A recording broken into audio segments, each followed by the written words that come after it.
Up to speed. Last week we exposed the very out there in the open connection between Chinese propaganda and Russian propaganda. Okay, and how the two work together. So in other words, RT, Russia Today, as it was formerly known as, CGTN, they have the same people, the same anchors appearing on both state media. They have the same people being interviewed on both state media, and they do a lot of collaboration between the two. We'll show you a little later on that now that RT's been blocked in some countries, some of the shills are actually now boosting RT stuff which can't be shown. So they're putting it on their channels. One thing we'd like to point out is in this hullabaloo of this crazy invasion, YouTube, Google, a bunch of news networks and stuff have not only just banned RT, but on YouTube they were demonetized, right? Demonetized, so they pulled the monetization because of misinformation. Clearly a lot of Russian propaganda behind Russian state media, obviously, and the invasion. But as Winston was saying, we discovered this bizarre connection. I shouldn't say bizarre, very well established connection between state media, between Chinese state media and Russian state media. And I don't want this to go over your head, because I think it's really important for you to understand that there's a cooperative goal here. When we found Chinese state media blatantly interviewing the same people on the same topics as Russia was doing on their own state media and vice versa, and then having amplifier channels, so other channels removing watermarks to post the exact same stuff, there was a common incentivized goal for both states to come together and endorse the same media. And it's not something you want to see. No. You don't want to see two sources of misinformation coming together, state-sponsored wise. So like you said, we saw some of the same pro-China, pro-CCP shills that get paid or endorsed by the Chinese government appear on Russian state media. Yeah. Fascinating.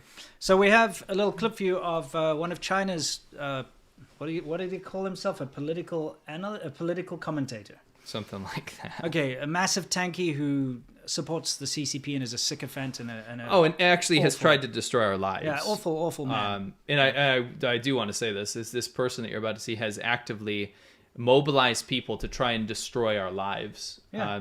Absolutely despicable and horrific. If you have any, if you go out there and have a look at any of the stuff he's put out, I reckon he's tweeted about us over 1,000 times now. Maybe 1,000 times a month. And I'm not exaggerating, though. You might think I'm like, oh, maybe 10. No, 1,000. Yeah. 1,000. And multiple dedicated videos with complete lies. Correct. And misinformation. So taking things out of context and just trying his absolute best to tie us to anti-Asian hate attacks. Oh, yeah. Like crazy shit. The reason I'm saying this is that I want you to have some context when you understand what type or what caliber of person that the Chinese government hires. Yes. And then them appearing on Russian state media is like super crazy, like a mind trip. Well, no, it's not. It's very understandable because the goal of these tankies and these CCP sycophants, the people that sell their souls to the CCP, is to further this agenda of the communist countries and the whole. They're very anti-West and they're very pro anything that's not West. So that's why you see them on these channels. So anyway, we found a quick little interview that we thought we'd show you. An interesting interview between a CCP sycophant who's appeared on Chinese state media and press conferences and stuff, genocide denier, all that kind of nonsense.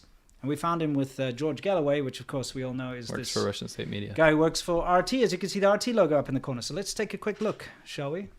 His name is Daniel Dumbrell.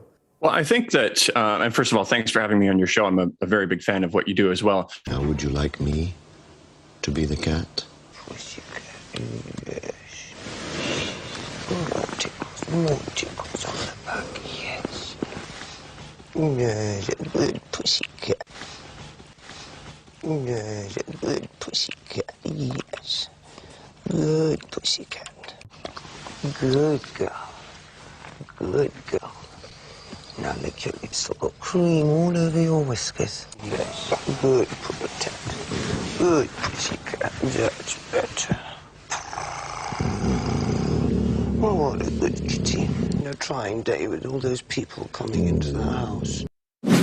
Thanks for having me on your show. I'm a very big fan of what you do. Sir, I salute your courage, your strength, your indefatigability. I can honestly tell you that there was not a single person to whom I told I was coming to Iraq and hoping to meet with yourself, who did not wish me to convey their heartfelt, fraternal greetings and support. And I take my hat off to your work. Thanks very much. Talk shows. Thanks for having me on your show. I'm a very big fan of what you do. Okay, George Galloway, real quick rundown. Ex-MP of Scotland, UK. Very interesting character. Well-known tanky, so someone who endorses authoritarianism. Yeah. He went on Celebrity Big Brother for some reason and pretended to be a cat and drinking milk out of someone's hands. I still don't get it, but it's disturbing. It's anyway, it's actually disturbing. Some people are a big fan of his work. But anyway, so it was interesting to see them both interviewing each other, and we did a little digging. George Galloway has denied Tiananmen Square. He's an anti-Semite. Yeah. And to top it off, went to go meet Saddam Hussein, which that was not a doctored video. No. To go say that he admires him. Yeah, and he supports Saddam Hussein. Yes. So it makes sense that a tanky, disgusting, sycophant, obsessed stalker weirdo like this guy would endorse him and say that he's a big fan of his work. Because these kind of people do admire authoritarianism, and they admire these terrible dictators who are willing to gas children and crush people. One thing I've noticed, and I'm talking about both of these guys. And they admire each other. You see, Galloway said he takes his hat off to him. That's not doctored that he said that. No. Because they work with each other, and it's like this funny little echo chamber that they run around in.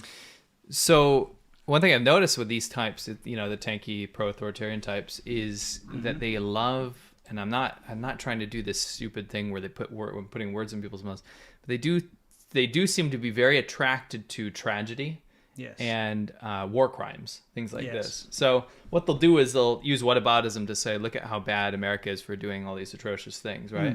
Pretending like reasonable people like us don't call those things out. Yeah. Pretending like we support endorse that somehow. Yeah.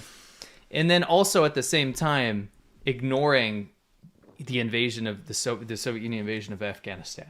Ignoring Saddam Hussein's war crimes and genocide against his own people and his own country. Yeah. These things, completely ignoring them and celebrating that leadership. It's very bizarre, and it looks like they love that kind of thing. Yeah, they love tragedy. They love war. They love showing children being burnt. And things like they just love it. It's like they get off on this stuff. It's awful. If you ever follow any of these guys, it's all villainous. They can ever do is show death and tragedy and always trying to blame it on somebody. Whenever something's brought up that they support, in other words, bombing nuclear power stations. Yeah, when you bring up the Russian invasion of Ukraine and say it's unjust, they don't even reply to that. They talk about what America did in the 60s or the Iraq War or WMDs or whatever the hell. They won't condemn it. They can't simultaneously condemn something. They cannot condemn the bad actions of these authoritarian governments. All they can do is try to deflect by saying, but America bad. It's important to point that out because there's a reason they can't do that. It's not because they're too embarrassed to be wrong or something like this. It's because the ultimate goal for someone who's pro-authoritarian is just like George Galloway. Why would he go and meet Saddam Hussein? It's ultimately down to very base, like very primal needs and urges.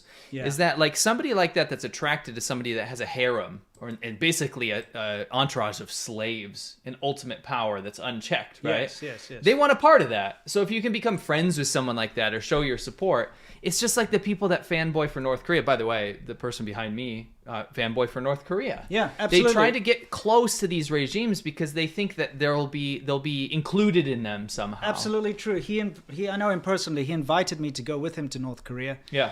He wanted me to help film something there because he's trying to make deals to get hops to brew beer from North Korea. Well, and the think tanks... And he goes and he visits North Korea and he loves North Korea and he loves the CCP. He's a very bad man. Well, I'm not even talking about just him. The think tanks and the people that are involved with this kind of stuff usually have some sort of weird tie to North Korea. Yeah. And it's bizarre. It's these George Galloway types. They really go out of their way to suck up to any weird authoritarian regime, and I really can't think it's any other reason other than the fact that they might be included someday in that power.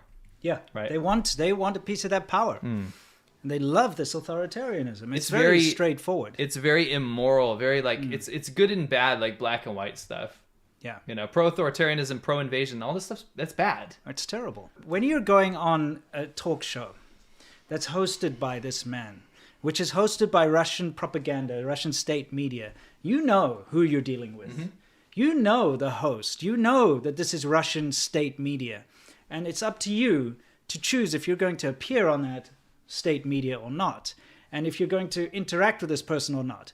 And you would do it only if it was a mutually beneficial thing, or you would do it because it's beneficial to you, or because you do genuinely support this person and support his worldview and support what he does. And all we do is ask YouTube and Google and all these To companies flag them. to flag them, to put a warning that says they're funded by a government, right? Russian government, Chinese government. You know, we were pulling up, I was just showing C-Milk some Afrikaans kids shows that I had to deal with on TV when I was young. Mm-hmm. And it's SABC, which is the South African Broadcasting Corporation, which is owned and run by the government. Okay, it is. It's a government thing.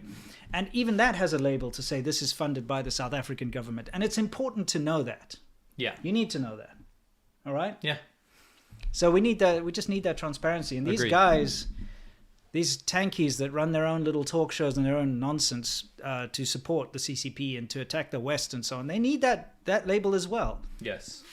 Just like if there was a CIA-funded channel, it should have a label too. Right. You know? Agreed.